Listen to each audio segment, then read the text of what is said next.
कुछ आवाज़ें सिर्फ सुनाई नहीं देती, वो सीधे दिल में उतर जाती हैं। कुछ आवाज़ों में दर्द होता है, कुछ में प्यार और कुछ में ऐसी मिठास होती है जिसे सुनकर इंसान कुछ पल के लिए अपनी दुनिया भूल जाता है। भारत में ऐसी एक आवाज़ है जिसने बचपन से ही लोगों को अपनी तरफ खींचना शुरू कर दिया था। एक ऐसा बच्चा जिसके हाथ में खिलौनों से ज़्यादा माइक्रोफोन अच्छा लगता था और जिसकी आवाज़ आगे चलकर करोड़ों लोगों की पहचान बनने वाली थी। ये कहानी है सोनू निगम की। 30 जुलाई 1973 को हरियाणा के फरीदाबाद में जन्मे सोनू निगम का बचपन संगीत के बेहद करीब गुजरा। उनके पिता अगम कुमार निगम खुद जाने माने गायक थे, यानी संगीत उनके लिए सिर्फ एक शौक नहीं था, संगीत उनके घर का हिस्सा था।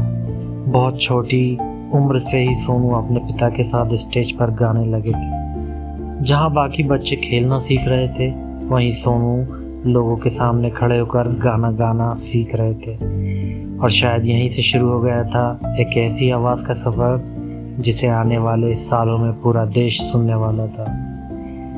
लेकिन सिर्फ अच्छा गा लेना काफ़ी नहीं था।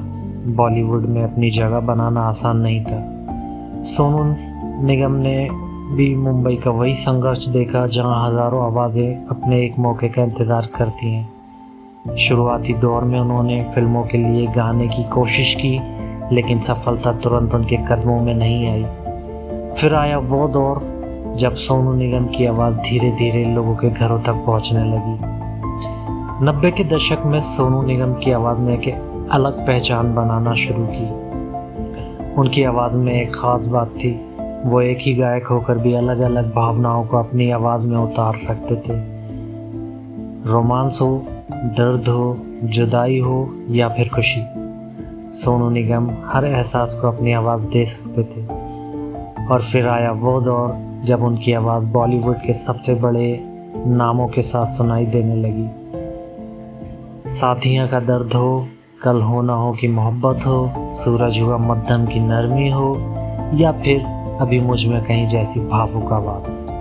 सोनू निगम ने सिर्फ गाने नहीं गाए, उन्होंने उन गानों में अपनी भावनाएं डाल दी। इसी वजह से उनकी आवाज़ आज सिर्फ फिल्मों तक सीमित नहीं रही, वो आवाज़ लोगों की ज़िंदगी का हिस्सा बन गई है। किसी के लिए सोनू निगम का गाना पहला प्यार था, किसी के लिए पुरानी याद और किसी के लिए टूटे दिल का सहारा। लेकिन सोनू निगम की कहानी सिर्फ एक सिंगर की कहानी नहीं है। उन्होंने खुद को प्लेबैक सिंगिंग तक सीमित नहीं रखा। उन्होंने स्टेज पर अपनी पहचान बनाई, टेलीविज़न पर लोगों का मनोरंजन किया और एक परफॉर्मर के तौर पर भी अपनी अलग जगह बनाई। उनकी सबसे बड़ी खासियत शायद यही रही कि वक्त बदलता रहा, संगीत बदलता रहा, लेकिन सोनू निगम की आवाज़ की पहचान नहीं बदली। आज जब हम सोनू निगम की आवाज़ सुनते हैं तो सिर्फ एक गाना नहीं सुनाई देता, उस आवाज़ के साथ कोई पुरानी याद जुड़ जाती है, कोई अपना याद आ जाता है। कभी पहला प्यार तो कभी ज़िंदगी का कोई ऐसा पल जिसे हम चाहकर भी भूल नहीं पाते।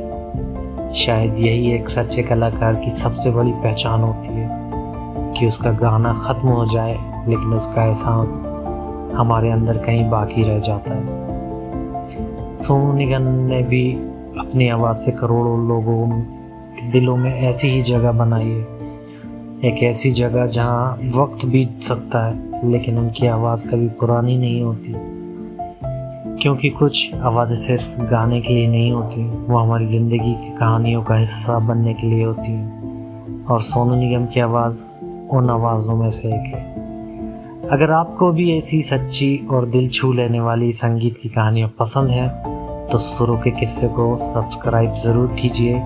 वीडियो पसंद आया हो तो लाइक कर दीजिए और इसे उस इंसान के साथ शेयर कीजिए जिसके लिए सोनू निगम की आवाज़ कोई याद है। मैं मिलता हूँ आपसे सुरों के किस्से की एक और कहानी में। तब तक सुनते रहिए और अपनी खूबसूरत याद को संभाल कर रखिए।